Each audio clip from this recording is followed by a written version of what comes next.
sampailah kita ke rumah Cokro Aminoto yang kosnya Bapak Soekarno tadi. Yuk kita masuk lagi.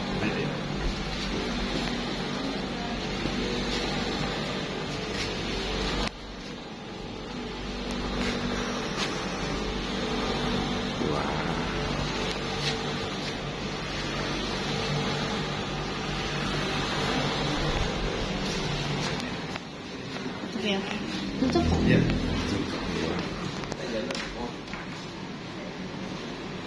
Oke. Nah, jadi ini tuh adalah rumah kosnya Bapak Soekarno dulu ya. Tadi kan kita dari dari host rumahnya. Nah, ini tuh kosnya dulu di sini. Mas, permisi Mas. Mas siapa ini? Fikri. Kenalan dulu ya. Bisa, Mas.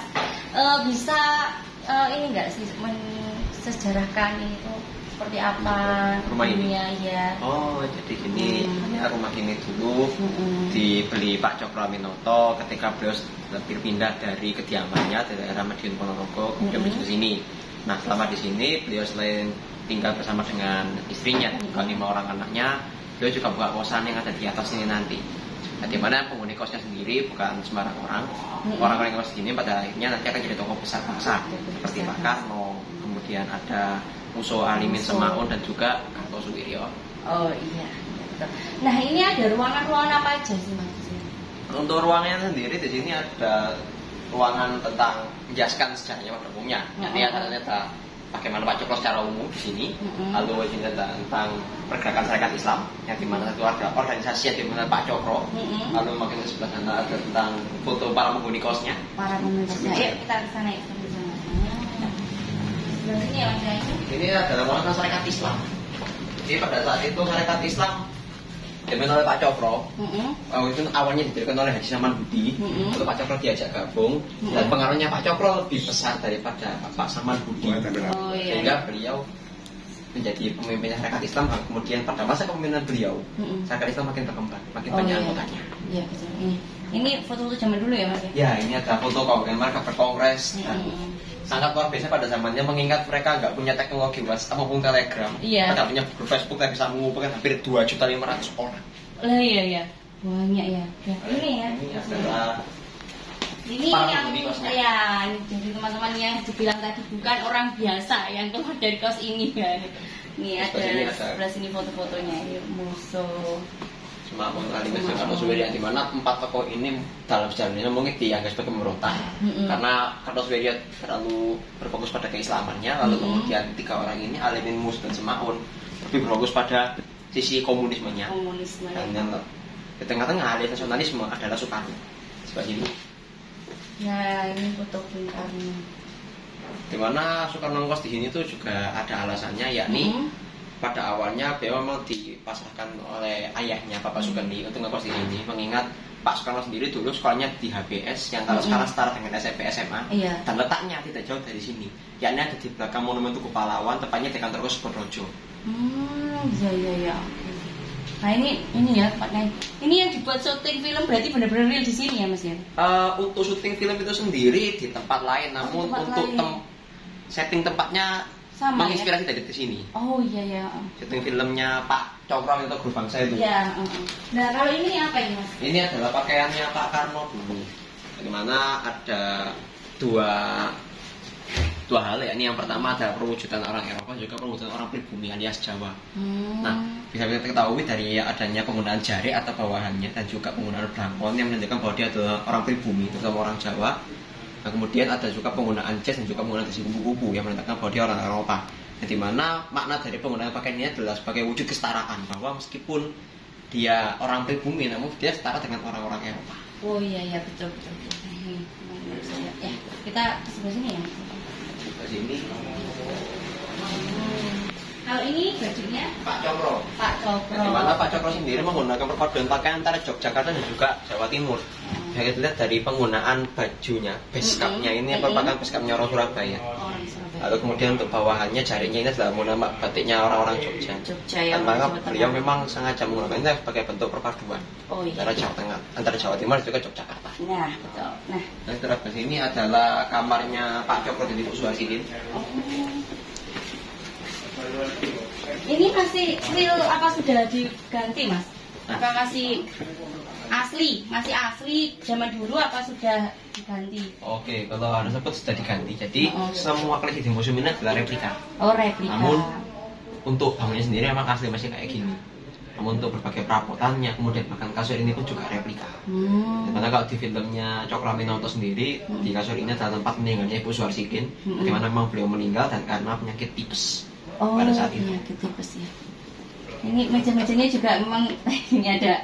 Teman-teman bisa lihat ya, sebenarnya ada lampu zaman dulu. Pakai lampu ini Mas, zaman dulu ya. Pada saat itu karena walaupun Surabaya ada listrik, dari mana itu Surabaya sendiri juga sudah terakhir listrik melalui perusahaan PLN pada saat itu. Namun saat itu namanya adalah ANIM, Algemene Nederland Indisch Elektriciteitsmaatschappij. Dan namun perlu diingat juga saat itu bahwa listrik itu mahal. Mahal. Jadi enggak, walaupun ada tapi enggak semua orang bisa mengakses. Oh iya. Ya, kita lanjut kemana ini Mas? Lanjut, bisa ke depan atau ke atas ini. Oleh ke atas ini adalah tempat kosnya Pak Karno. Oh, bisa naik? Bisa naik namun harus lepas alasan ini. Oh iya, lepas alasan. Naik pora? Iya. Kipas bantu enggak sih? Kipas. Kaki Mas. Lepas sepatu mau. Kakinya enggak? Jangan. Kakinya. Kakinya enggak. Ya, naik. Ayo, kita naik ya. Nah, nanti tunggu di atas ya. Ya udah no penekan jambu. Loro lho mesine. Iya, wes. Ketok lah. Ketok. Oke Mas, jadi ini tempat tidurnya Pak Soekarno dulu. Iya, itu dulu kayak gini. Memang sepengap ini dan sepanas ini karena saat itu memang enggak, walaupun balik lagi, walaupun ada listrik tapi Pak Karno sendiri juga belum mampu untuk bayar listriknya, sehingga beliau terpaksa tinggal tanpa listrik dan yang mengandalkan berita saja sebagai sumber penerangan. Dan memang saya itu juga karena gak ada kipas angin dan ventilasinya memang sekecil ini, atau bahkan video nggak ada. Jadi pada saat dari catatannya Pak Karno sendiri menyatakan bahwa ketika beliau ngekos, walaupun di siang hari, soalnya tetap terasa panas dan juga gelap. Sehingga beliau pun ketika ingin belajar di siang hari harus menggunakan lampu. Oh, walaupun siang hari harus pakai lampu ya? Ya, nah memang segelap itu. Oh iya, coba. Seperti ini ya. Segelap ini, walaupun ini siang hari. Ventilasinya cuma kecil itu ya? Iya. Oke. Memang Kayak gini. kecil itu dan sepanas dan segelap itu. Kita turun yuk. Oke, kita turun ya. Panas. Panas. Sama panas ini. Pengap. Luar biasa sekali ya. Pak agak surut lah, ini sampai ini surut. Satu ya. Oke. Ini mestinya tenang dulu. Ini sih bener majunya kok. Lima awal. Biasanya orang tuh cek dia. Ini yang terakhir ini ruangan apa Mas? Ini ruang tamunya Pak Cokro pada itu. Jadi beliau selain jadi bapak kos, kemudian sebagai seorang wartawan, beliau juga merupakan tokoh pergerakan dan tokoh-tokoh pergerakan sendiri pada saat itu juga mampir ke sini. Jadi beliau berdiri di sini, entah itu ketika free time-nya beliau dan banyak tokoh yang ke sini seperti ada tokoh-tokoh di sebelah sana, ada Pak Sangaji, dan Malaka pun, Madalan, dan lain-lain. Dan suaranya ketika mereka ngobrol sini kedengaran sampai di atas kadang-kadang. Sehingga itu pemikiran-pemikiran mereka sampaikan di sini, pemikiran tentang pergerakan kemerdekaan pun tersampaikan karena anak kosnya, dimana anak kosnya nanti akan nyumbang dengan warna mereka masing-masing. Oh ya, seperti itu. Jadi, nah di sini Bung Karno dulu mulai belajar berorganisasi, mulai belajar berserikat itu di sini ya Mas ya. Iya, dan juga belajar berorasi. Dan belajar berorasi itu awal mulanya dari kos ini. Nah, sampai sini aja ya mungkin Mas ya. Nah, mungkin bisa sampai sini aja teman-teman yang mau lebih lengkap, yang mau menelisik sejarah lebih dalam bisa datang ke sini di rumah Cokro Aminoto yang terletak di mana Mas? Jalan Peneleh Gang 7. Jalan Peneleh Gang 7 di Surabaya ya Mas, Jawa Timur. Nah, jadi mungkin kurang lebihnya itu yang dapat saya dan Mas Fikri sampaikan. Kurang lebihnya kami mohon maaf. Salam budaya, salam rahayu, wassalamualaikum warahmatullahi wabarakatuh.